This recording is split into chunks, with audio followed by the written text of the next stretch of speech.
네, 오늘은 나훔서 1장의 말씀으로 큐티 제목 여호와의 진노에 대한 내용을 함께 나눕니다. 우리가 억울한 일을 계속 반복하여 당하면 이런 말을 합니다. 하나님이 다 보고 계실까? 네. 근데 오늘 나훔서는 그 질문에 대해서 하나님이 대답하시는 거예요. 내가 다 보고 있다. 이렇게 말씀을 하시는 겁니다. 그래서 우리는 보통 하나님은 사랑이시다. 이런 말씀을 너무 좋아하잖아요. 네. 그래서 우리는 하나님의 사랑이 꼭 사랑만 있는 거라고 생각합니다. 그런데 하나님은 공의가 함께하는 사랑이잖아요. 그리고 그 사랑 안에 공의가 또 함께 있습니다. 그래서 십자가를 우리에게 주신 것이 하나님의 사랑의 확증이 되는 겁니다. 그래서 하나님의 진노라는 말 앞에 우리는 마음이 늘 불편해집니다.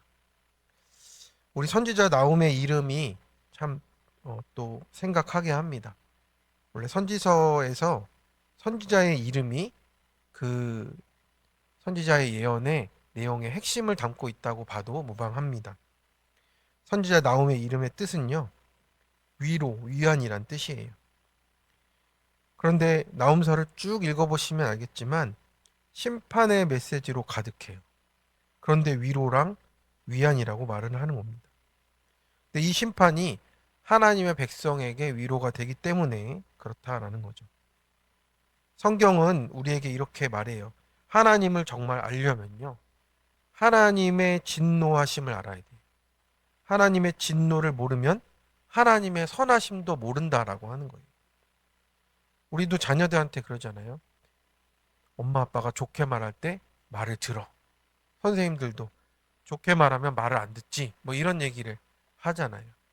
그래서 우리가 진노를 모르면요. 선하심도 모른다라는 거예요. 나홈이 활동하던 때 아수르는 세계 최강국이었고 니누에는 절대 무너지지 않을 같은 그런 성읍이었습니다. 우리가 어제까지도 봤던 니누에를 계속 우리가 얘기하는 거잖아요. 잔혹하고 폭력이 극에 달하고 약탈과 공포 정치의 상징이고요. 포로를 갈고리로 끌고 갔다라고 합니다. 이것들이 남녀노소 불문하고 이랬대요. 그러니 아수르가 얼마나 잔인했던 나라인지는 온 세상이 알았습니다. 그 반역자는 공개 처형하는 이런 무서운 나라가 아수르였죠. 그러니 요나는 얼마나 그들이 마음에 안 들었겠습니까? 그래서 그들이 회개하자 또 요나는 더 막 땅을 떼굴떼굴 구르면서 더 싫어했잖아요. 그래서 유다 입장에서는요, 아수르는 절대 망하지 않을 제국처럼 보였습니다. 하나님은 왜 침묵하시는가? 이렇게 생각을 할 수밖에 없는 상황이었죠. 그래서 요나와 나홈의 그럼 시간차가 어느 정도이냐 찾아봤거든요. 봤더니 약 120년에서 150년 정도의 차이가 있어요. 그러니까 많은 시간을 또 아수르는 그렇게 또 다시 폭력을 행하고 압제를 행하며 살아갔던 거죠.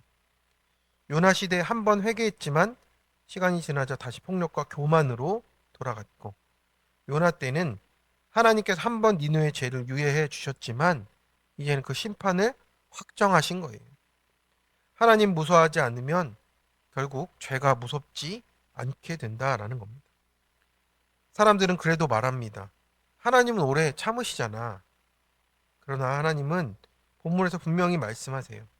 오래 참으시는 하나님이 죄를 못 본 채 하시는 하나님이 아니다. 하나님이 침묵하실 때가 가장 무서운 때다라고 우리에게 말씀을 해주는 겁니다.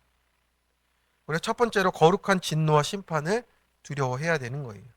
1절을 보면 이 말씀이 단순한 예언이 아니고 경고이고 묵시라고 말씀을 해요. 묵시라는 말은 감추어진 현실을 보여주신다는 거거든요. 그래서 니느웨는 한때 요나의 설교를 듣고 회개했던 도시입니다. 하지만 회개는 했어도 삶이 바뀌지 않았어요. 폭력과 교만과 잔혹함으로 다시 돌아갔죠. 겉으로 보기에는 니느웨가 잘 나가고 있었지만 하나님 보시기에는 이미 심판이 시작된 상태였어요. 2절에서 하나님은 자신을 이렇게 소개하십니다. 여호와는 질투하시며 보복하시는 하나님이다.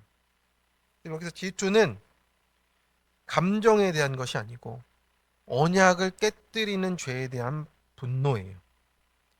그러니까 하나님을 하나님으로 대접하지 않았다라는 거예요. 그러니 하나님 자리에 다른 것을 올려놓는 죄에 대해서 하나님이 지금 거룩하게 심판하신다라는 뜻입니다. 그래서 니느웨는 힘을 믿었고요. 우리는 무엇을 믿고 있습니까? 하나님이 질투하신다는 것은 내가 하나님 없이도 잘 살 수 있다 착각할 때라고 합니다. 그래서 3절에서 우리가 하나님은 한 문장 안에서 그 성품을 다 보여주세요. 노하기를 더디하시고 권능이 크시고 벌받을 자를 결코 내버려두지 아니하신다. 공의와 사랑이 함께 있는 하나님의 모습이에요. 하나님의 진노가 느리고 더딘 것처럼 보이죠. 그런데 그것은 유예인 것이지 면제는 아니라고 하는 뜻입니다. 그런데 우리가 착각할 때가 있죠. 아직 괜찮은 걸 보니 하나님도 별로 문제 삼지 않나 보다. 그런데 그 오래 참으심을 없어도 되는 하나님으로 오해하면은 그게 이제 우리의 심판에 큰 문제가 된다라는 거죠. 그래서 성경은 말합니다.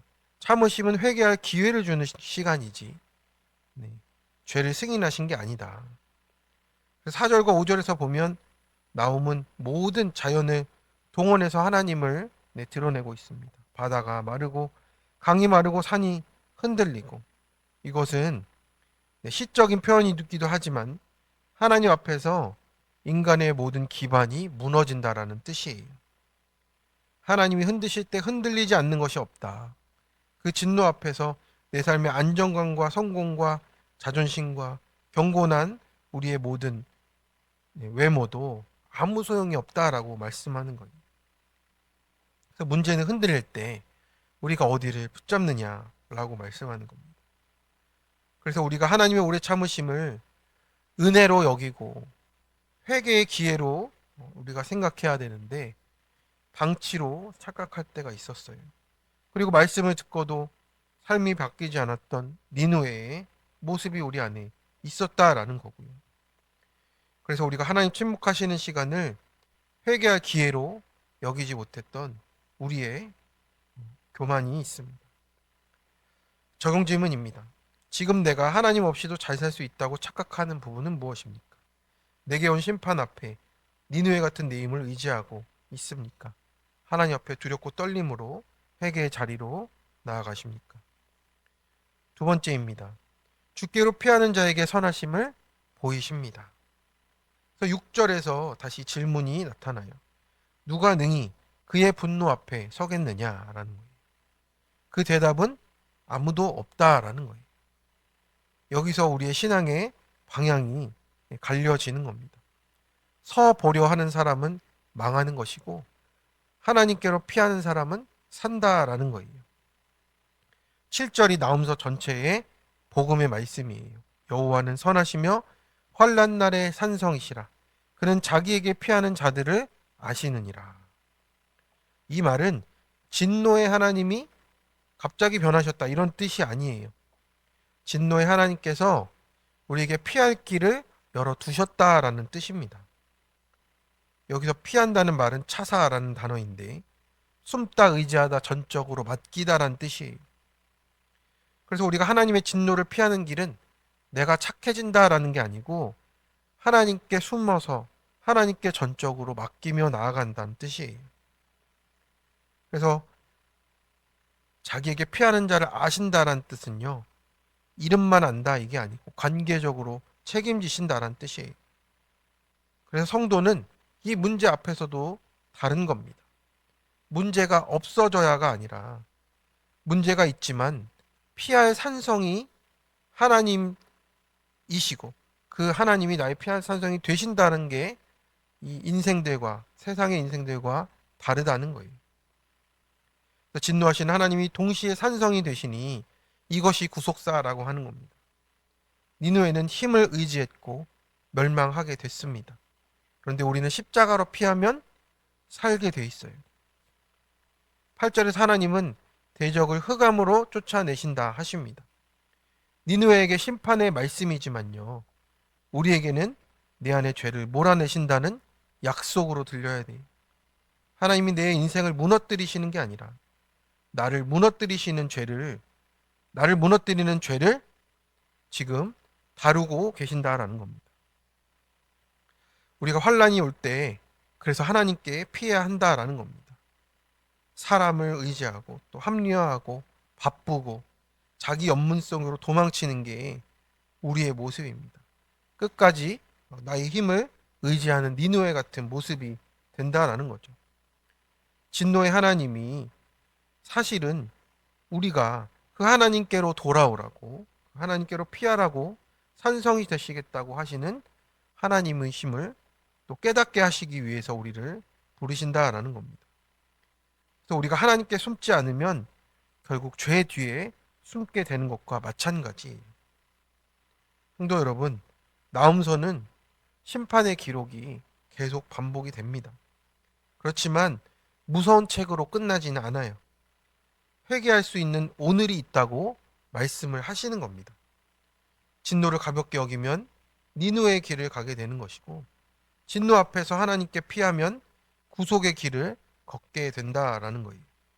오늘 아침 진노를 내가 피하려 하지 말고 진노 중에도 산성 되시는 하나님께 피하시는 오늘 하루가 되시길, 그래서 산성의 하나님을 누리시는 그 삶이 되시길 축원합니다. 적용 질문입니다. 찾아온 사건 앞에서 이 문제를 해결만 하려 하십니까? 환난 날에 산성이신 하나님께 의지하며 전적으로 맡기십니까? 100% 회개하는 것이 하나님의 선하심을 보며 전적으로 맡기는 시작임을 누리고 계십니까? 함께 기도하겠습니다.